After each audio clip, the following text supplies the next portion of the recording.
Joni Lamb finally spoke on live television after months of rumors and quiet, and what she said left viewers in a state of shock and anguish. The Daystar anchor disclosed personal struggles that she had concealed for many years. Just the truth, without any filters or programs. Her voice trembled, her words were heavy, and the response came instantly. Is this the start of recovery, or the unravelling of something more profound? It began as a sensitive moment, a unique look behind the public persona. Joni Lamb revealed something quite intimate during a recent episode of Ministry Now. She acknowledged something that is rarely discussed, particularly among Christian leaders. She claimed to be dealing with emotions of discouragement, even sadness, and a sense of being stuck in addition to stress and leadership pressure. She talked about spending time with God alone each morning. She claimed that once she is alone, she thinks about all the people who have wronged her, be they friends, family, or even enemies, and then decides to forgive each one of them individually. It's not always simple, she remarked. Wounds can be deep. It's difficult to forgive some people. However, each day she decides to keep her heart pure before God. She must let it go, release them. For many viewers, this was energizing, honest, and compelling. Joni seemed to be allowing others to see the human side of herself, the one that weeps, struggles, and battles with forgiveness like everyone else. Then something occurred. Comments began to pour in as the video went viral on the internet. Support at first, followed by inquiries and finally annoyance, because Joni neglected to mention one relationship when she was discussing forgiving enemies on national television. Her fractured relationship with her son, Jonathan Lamb, was one that many Daystar watchers had been thinking about for months. It didn't seem right to those outside looking in. A woman was speaking about the power here, of walking in healing, of forgiving, of letting go of offense. However, her own son and daughter-in-law were no longer seen together in public, were no longer a part of Daystar, and were no longer a part of the family ministry. People began to wonder why Joni hadn't made amends with her own son if she was, making it a daily practice to forgive everyone, even her enemies. People weren't attempting to cause drama or be harsh. It was more than the gap seemed too great to overlook. Her message was centered around forgiveness and the difficult task of letting go of hurt. However, from the outside, it appeared that her connection with Jonathan was being shunned or, worse, ignored, which was the most hurtful thing of all. The tension was apparent to seasoned Daystar viewers. Some even recalled Joni's previous appearances, in which she lectured fervently about honoring your children, maintaining family unity, and Marcus's outlook on Jonathan's leadership in the future. And suddenly, everything seemed to have disappeared, without warning. As a result, Joni's emotionally charged discussion of forgiveness didn't have the same impact as before. It aroused eyebrows rather than hearts. Particularly with regard to her own family, people wanted to see forgiveness demonstrated rather than merely heard about. Particularly with regard to a son who was supposed to continue the ministry she and Marcus founded together not long ago. The words were correct, and that's where the disconnect got terrible. Although the message was strong, it was clear that something was missing. Many viewers will continue to wrestle with what seems like a public message that doesn't align with reality until that relationship is handled, until there is honesty, reconciliation, or at the absolute least, awareness, the personal world.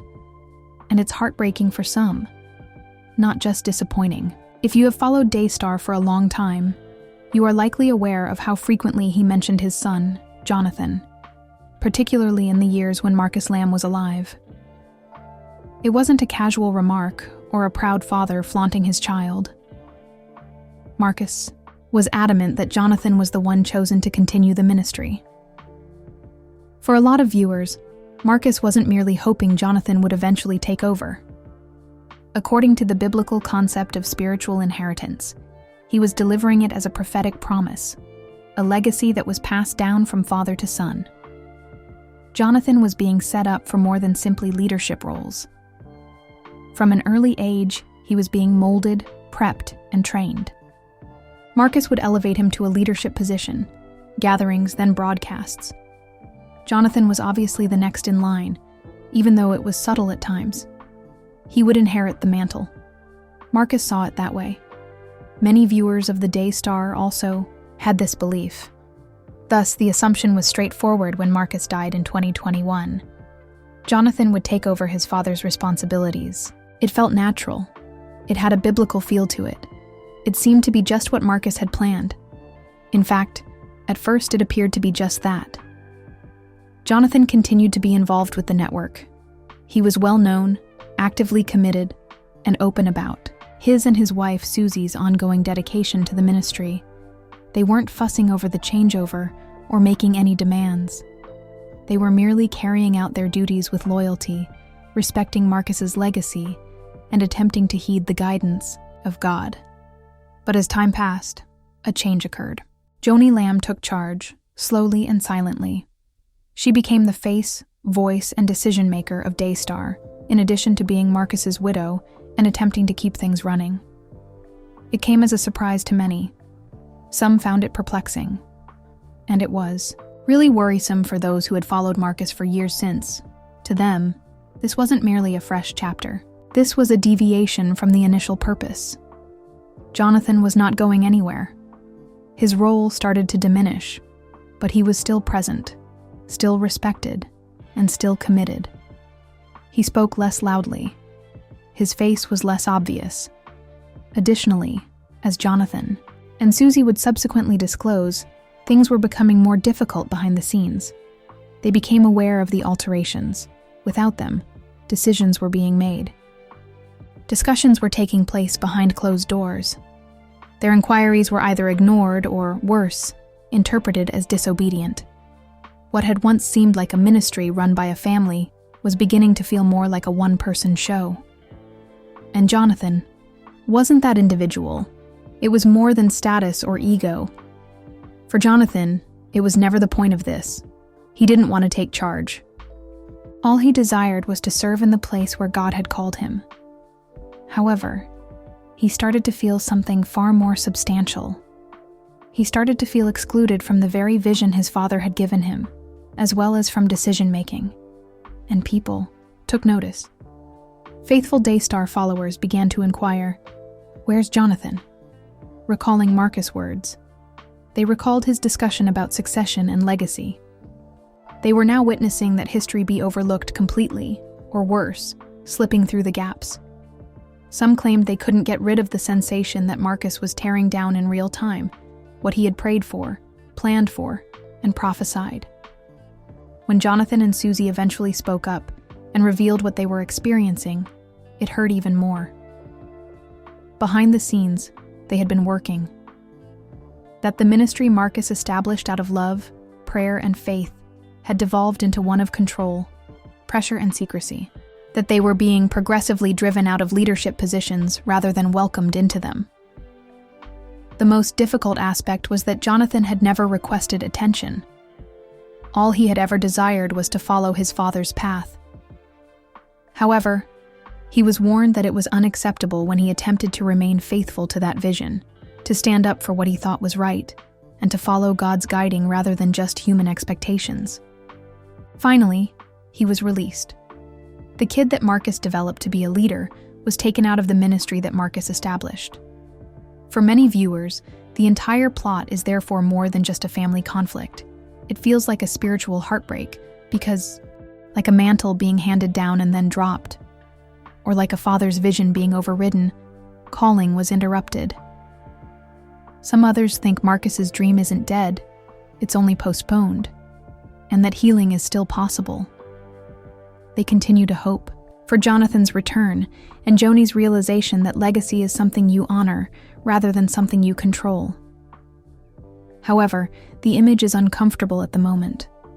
A legacy that was once so obvious, a mother and son split up, a calling that went unheard, currently shrouded in quiet. One thing is guaranteed, regardless of what occurs next. The notion Marcus Lamb had for Jonathan wasn't only a good one. It was a spiritual heritage, a plan, and a promise. And there will always be a feeling that something sacred was sacrificed until that is recognized. Additionally, Daystar and the Lamb family are still dealing with the aftermath of that loss. Initially, it seemed to be increasing HEs. Jonathan and Susie Lamb initially attempted to explain it to themselves in this manner. After all, their entire world had been rocked by the loss of Marcus Lamb. The vision, the family, and the ministry. Everything seems to have been turned upside down. Everyone was in mourning. Everyone was getting used to it. And for a while, Jonathan and Susie thought that everything would fall into place if they remained obedient, remained modest, and remained dedicated to the call.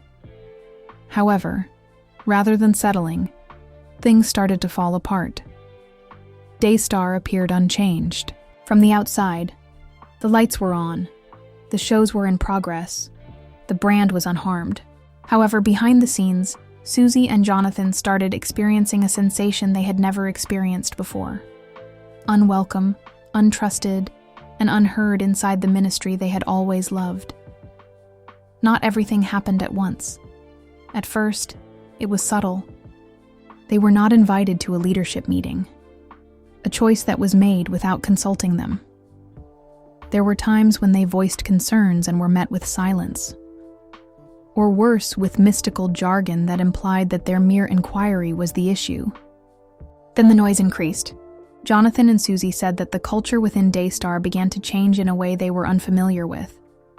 Collaboration and vision were no longer important. It has to do with control. They claim that Joni Lamb was at the heart of that control.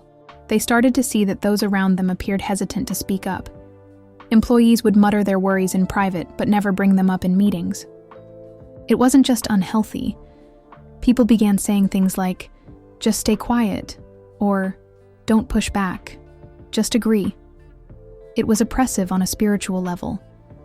Jonathan, who had always been taught that honesty and openness were essential principles in Christian leadership, was confronted with an impenetrable wall of unquestioned authority and unwritten rules. And it became increasingly obvious that he was not permitted to challenge Joni the more he attempted to raise issues. Susie also saw it. She referred to it as walking on eggshells, both with the staff and even with family members.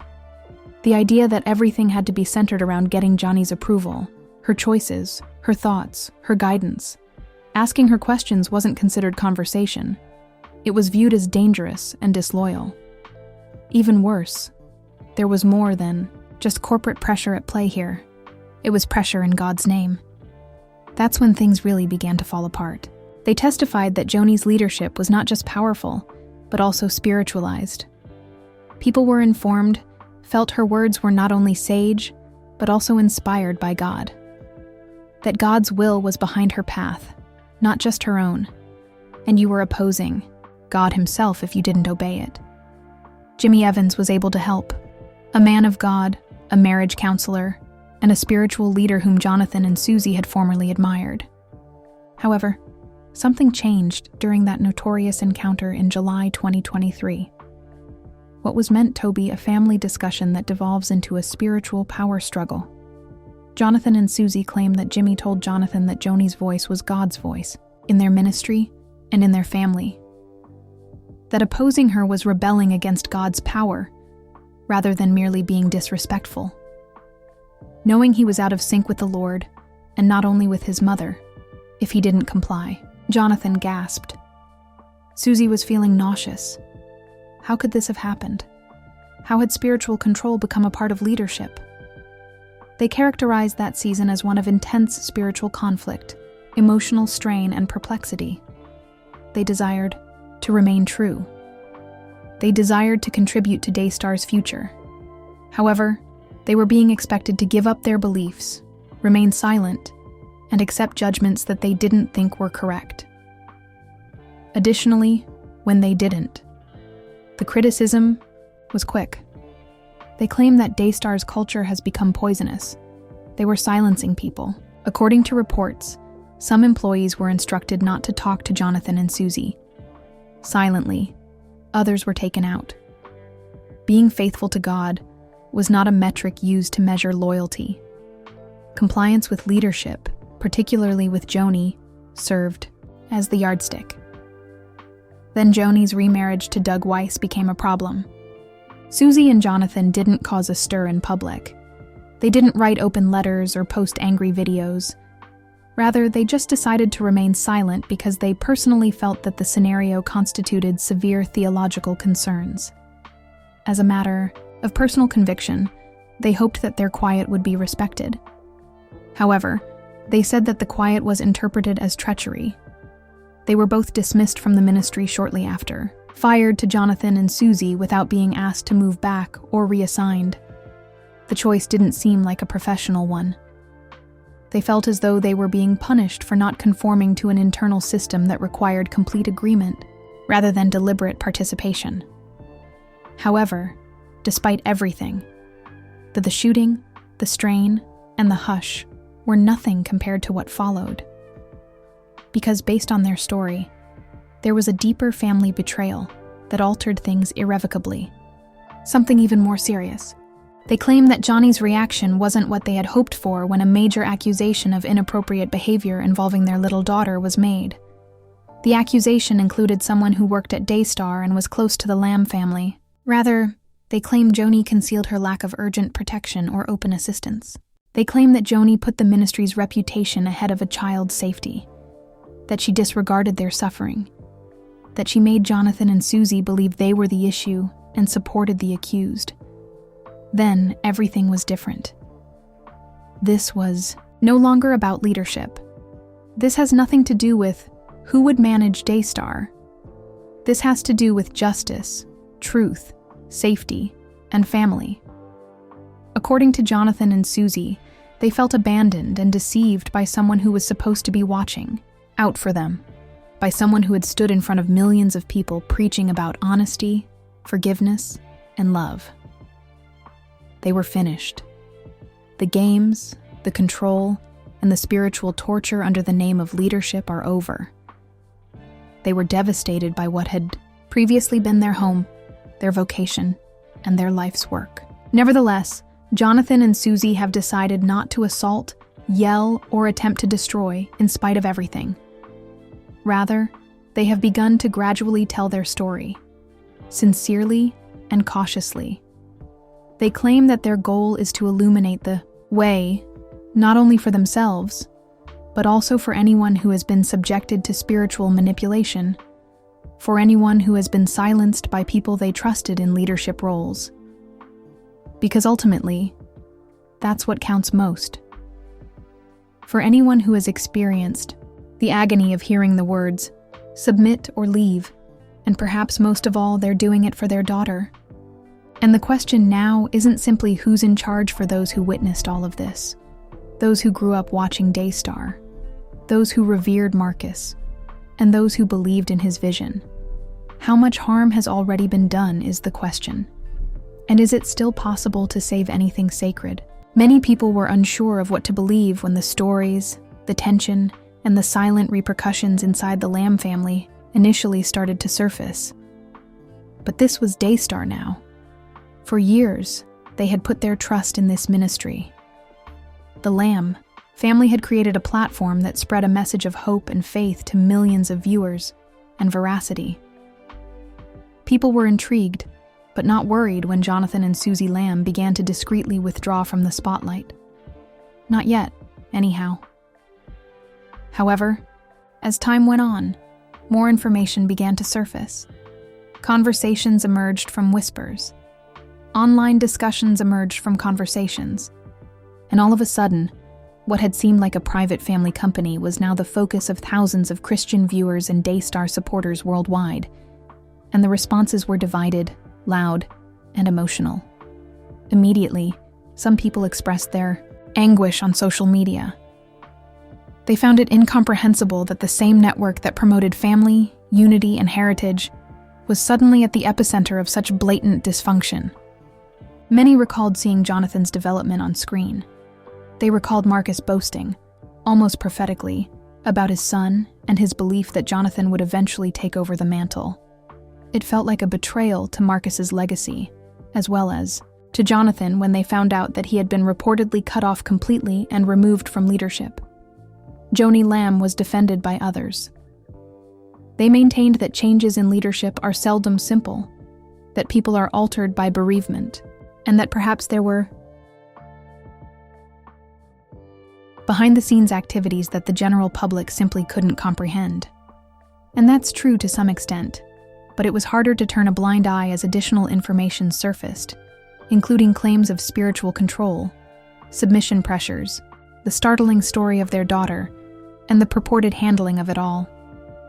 The justifications were no longer valid. The narrative had become too real, too painful, and too serious. Viewers of Daystar started posing challenging queries. How could a truth-preaching ministry be mute about this? How could a transparent network appear so closed off all of a sudden? And how could Joni Lamb, who was publicly separated from her own son, speak so fervently about emotional healing and forgiveness? People were conflicted. While some were heartbroken, others were furious. However, this was what they all had in common. They saw that it was now hard to overlook the gap between the private reality and the public image. And there was no turning back that veil once it had been raised. Many ardent admirers began posting their own opinions on the internet. Some created YouTube videos, while others penned blog entries. Some just left comments on Daystar's social media posts, expressing bewilderment, grief, and disappointment. They had more questions than Jonathan.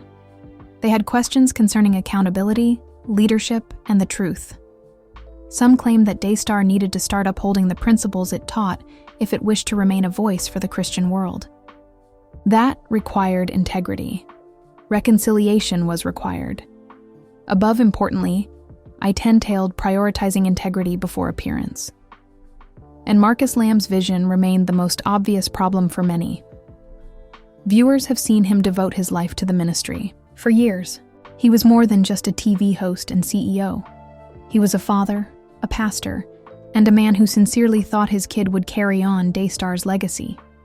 He stated it in both private and public settings, with conviction. For those who had supported the ministry, for decades, it was distressing to see that vision disregarded or, worse, reversed after his death. Now, a large number of those viewers are demanding more than just statements. They're demanding reform. They think Daystar should go back to Marcus's vision. Legacy, not control, is the foundation of this concept. Not favoritism in the family, not in a position of authority, but in humility. Some people are demanding Jonathan's return because they think it's right, not for show or retaliation. They think it pays tribute to Marcus. They think it puts things back in balance. Above all, they think it's the only way to start healing. They are also requesting that Joni Lamb live up to her beliefs. Show her forgiveness if she believes in it. Start with her own family if she is a restorationist. Trust that this might be a wake-up call, rather than merely a crisis if she believes in God's timing. However, Joni hasn't spoken much so far. She still makes public appearances. Although her shows air as usual, the issues remain unanswered, and the suffering behind the scenes persists, and the public's outcry gets stronger the longer that silence lasts. It can no longer be denied. Daystar's future is uncertain. It's because the foundation has been rocked, not because the cameras have stopped rolling. The trust that viewers once had is gradually eroding, and the unity that once bound the Lamb family together has broken. Nobody is certain of what will happen next. Will Joni give a public response? Will things be made right? Will Jonathan ever work in the ministry for which his father trained him? One thing is certain, but everything else is still up in the air. This goes beyond a leadership conflict or a scandal in the ministry. It's about a legacy, a family, and a decision. The choose to maintain appearances or to confront the reality, ask for forgiveness, and begin the difficult task of reconstructing, one open discussion at a time.